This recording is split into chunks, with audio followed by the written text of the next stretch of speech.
44 ఏళ్ల తెలుగుదేశం పార్టీ చరిత్రలో ఎన్నో సంక్షోభాలు, ఎన్నో పోరాటాలు. పార్టీలోని పోరాట శక్తిని మొదటగా నిరూపించింది 1984లో జరిగిన ఎన్టీఆర్ బర్తరఫ్. దాన్ని తమ ఆత్మగౌరవంపై మరోమారు జరిగిన దాడిగా భావించారు తెలుగు ప్రజలు. అంతే, ప్రజాగ్రహం కట్టలు తెంచుకుంది. చిన్న పెద్ద తారతమ్యం లేదు, పురుషులు మహిళలన్న తేడా లేదు. ప్రజా చైతన్యం ఉప్పెనలా ఎగిసింది. జనజీవనం స్తంభించింది. దెబ్బకు కుట్రదారులు తోకముడిచారు. ప్రజాస్వామ్యం గెలిచింది. సమాజంలో శాంతి భద్రతలకు విఘాతం కలిగించే శక్తులపై ఉక్కుపాదం మోపినందుకు కక్షగట్టి తెలుగుదేశం అధినేత, నాటి ముఖ్యమంత్రి అయిన చంద్రబాబు గారిపై అలిపిరిలో హత్యాయత్నం చేశారు. తిరుమల వెంకన్న దయ వల్ల నాటి బాంబుల దాడి నుంచి ప్రాణాలతో బయటపడ్డారు చంద్రబాబు గారు. బాబ్లీ ప్రాజెక్టు రూపంలో తెలుగు రైతుకు అన్యాయం జరుగుతుంటే ఒంటరిగా సరిహద్దులు దాటి మరీ పోరాడింది తెలుగుదేశం. తెలుగు ప్రజల కోసం తన జీవితంలో తొలిసారి జైలుకు వెళ్లారు చంద్రబాబు గారు.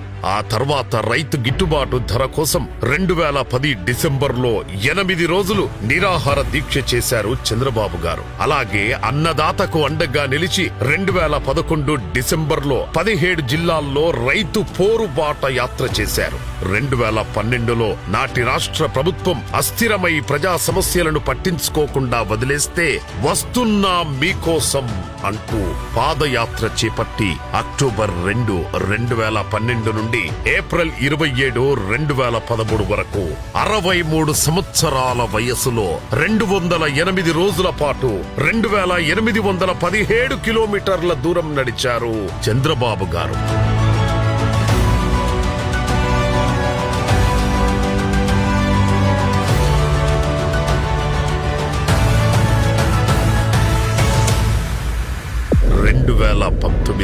జగన్మోహన్ రెడ్డి నేతృత్వంలోని గొడ్డలి పార్టీ అధికారంలోకి వచ్చింది. దాంతో 4 దశాబ్దాల పార్టీ చరిత్రలో కనీ విని ఎరగని రీతిలో పార్టీ శ్రేణులు ప్రాణాలకు తెగించి ప్రజల కోసం పోరాడాల్సి వచ్చింది. అటువంటి పరిస్థితుల్లో సైతం ప్రాణాలకు లెక్క చేయకుండా యువగళం పాదయాత్రను చేశారు లోకేష్ గారు. అడుగడుగునా వైసీపీ రౌడీల దాడులు, పోలీసు కేసులు ఎదుర్కొంటూ ప్రభుత్వ టెర్రరిజానికి బలైన సామాన్యులను కలిసి నేనున్నాను అనే భరోసా ఇచ్చారు. ఉమ్మడి చిత్తూరు జిల్లా నుంచి విశాఖ వరకు 226 రోజుల పాటు 97 అసెంబ్లీ నియోజకవర్గాలు, 2300 గ్రామాల మీదుగా 3132 కిలోమీటర్ల మేర సాగింది యువగళం.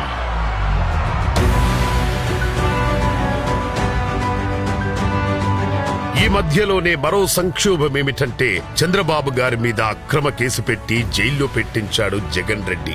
ఇది తెలిసి 70 దేశాలలో ప్రజలు రోడ్లపైకి వచ్చి నిరసించారు. తెలుగుదేశం పార్టీకి అది అత్యంత కష్టకాలం.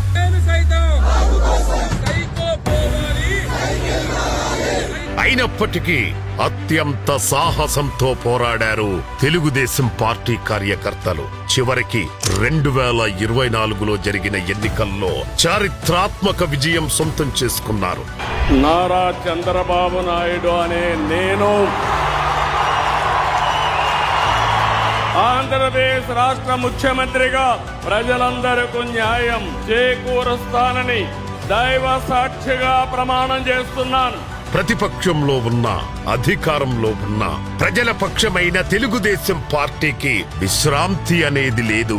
పసుపు అంటే ప్రజలకు శుభాన్ని ఇచ్చేది, పసుపు దళం అంటే ప్రజలకు భరోసా ఇచ్చేది.